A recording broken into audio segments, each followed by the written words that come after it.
మీ వ్యాపార ప్రకటనల కోసం ఈ నంబర్ను సంప్రదించండి. Hi viewers, welcome to our channel.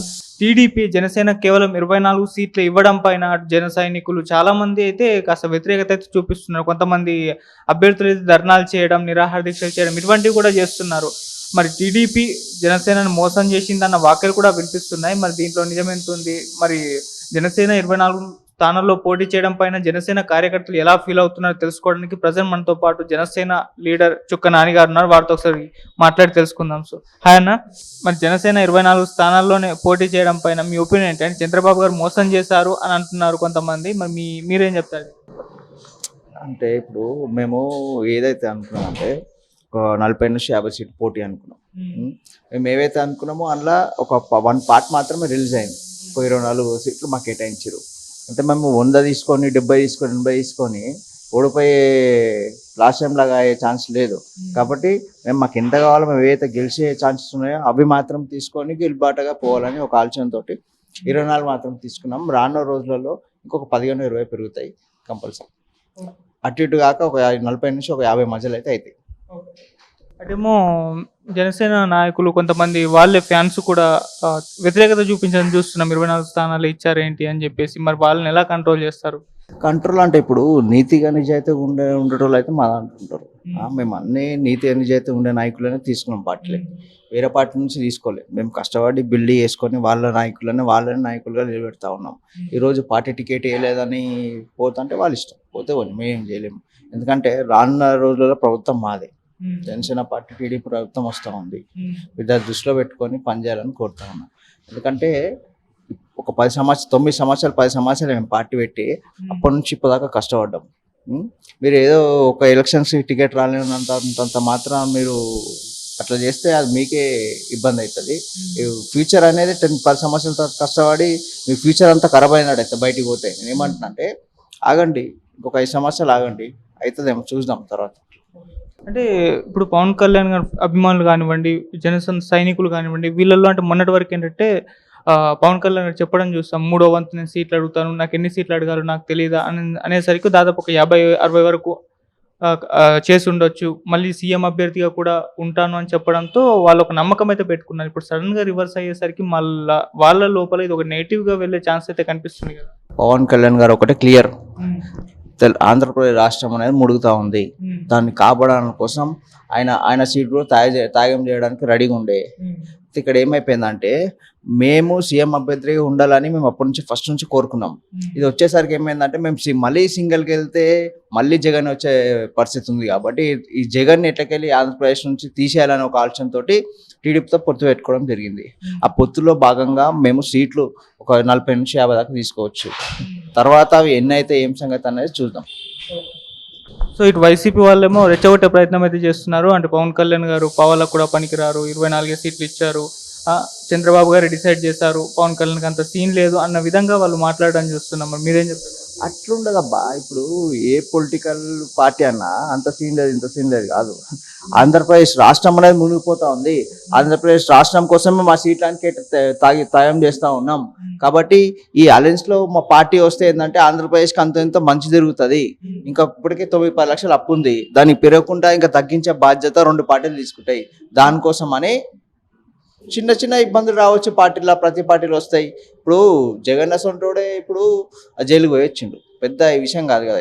ఏమంటున్నంటే రానున్న రోజులలో ఎత్తైనా ఒంపైనా వెళ్ళే బాధ్యతలు 2 పార్టీల పైన ఉంటే 2 పార్టీలు సమానంగా. సో ఇప్పుడైతే కొంతమందికి సీటు రాలేదు, జనసేన నమ్ముకొని ఎప్పటి నుంచో ఉన్నాం, పవన్ కళ్యాణ్ ఎన్నోసార్లు చెప్పారు నేనే సీట్ నాకే ఇస్తారని చెప్పేసి. కానీ ఇప్పుడు చూస్తే అసంతృప్తి అయితే కొంతమంది పెరగడం చూస్తాం, నిరాహార దీక్షలు. వీళ్ళకు మరి ఎలా బుజ్జగిస్తారు పవన్ కళ్యాణ్? ఎవరు లేరబ్బా, చాలా తక్కువ. అందరు ఇప్పుడు మొన్నదాకా 2-3 ఉండే మాకు సీట్ రాలేదా అల్లుడం అని ఏం లేదు క్లియర్గా. ఎందుకంటే వాళ్ళు కూడా పవన్ కళ్యాణ్ గారిని నమ్ముకొనే ఉన్నారు. కళ్యాణ్ గారిని నమ్ముకున్న వాళ్ళు ఎవరు ఇంతవరకు అయితే మోసపోలే. ఏమంటుందంటే మేము అలయన్స్లో ఉన్నాం కాబట్టి కళ్యాణ్ గారు ఫస్ట్ చెప్పినారు, అలయన్స్లో ఉన్నాం కాబట్టి రావచ్చు రాకపోవచ్చు, ఓపికతో ఉంటే మనకే మంచిది. ఆ ఓపిక అనేది మా దాంట్లో ఉన్నది కాబట్టి వాళ్ళు అట్లనే స్టేబుల్గా ఉన్నారు.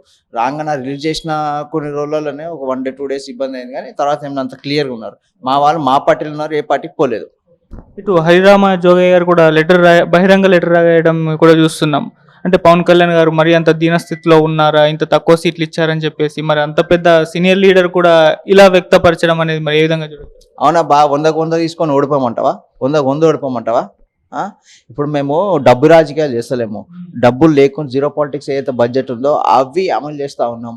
లాస్ట్ టైం అమలు చేస్తాం, ఈసారి కూడా అమలు చేస్తూ ఉన్నాం.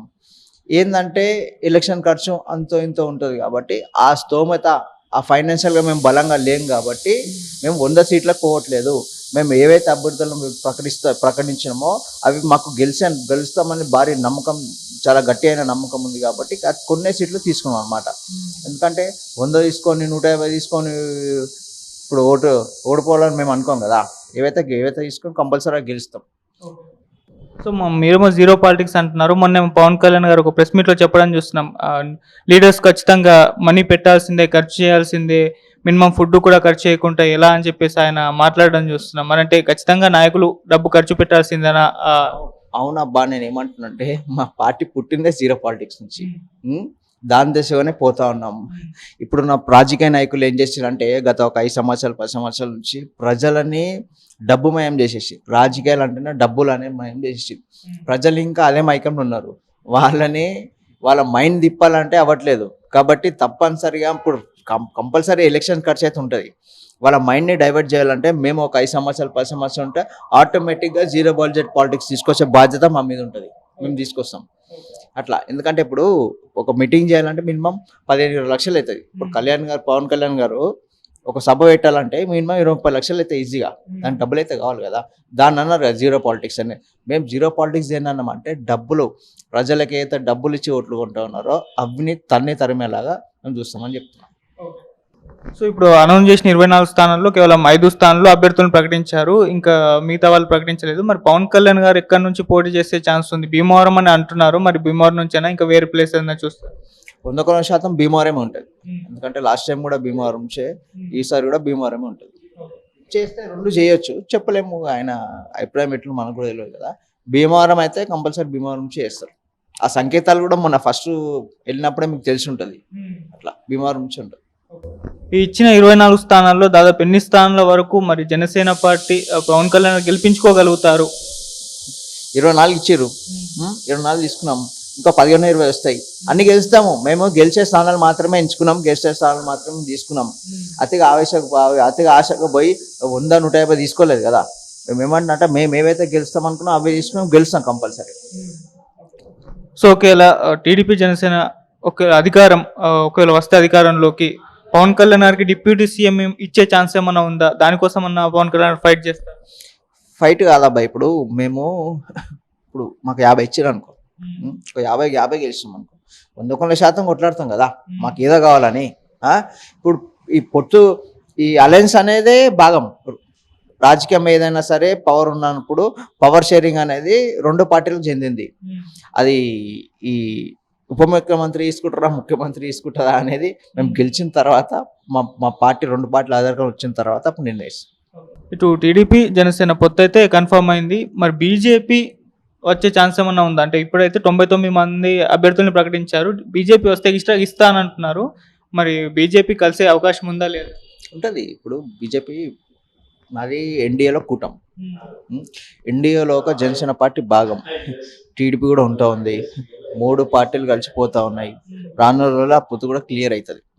మీటింగ్ తర్వాత ఇవాళ అయితే జరుగుతుందో మీటింగ్ 28వ తారీఖు రోజు, ఆ మీటింగ్ అయిన తర్వాత ఢిల్లీకి వెళ్ళిన తర్వాత అది పొత్తు కూడా కన్ఫర్మ్ అవుతుంది. 3 పార్టీలు కలిసి ఉంటాయని అనుకుంటున్నాను.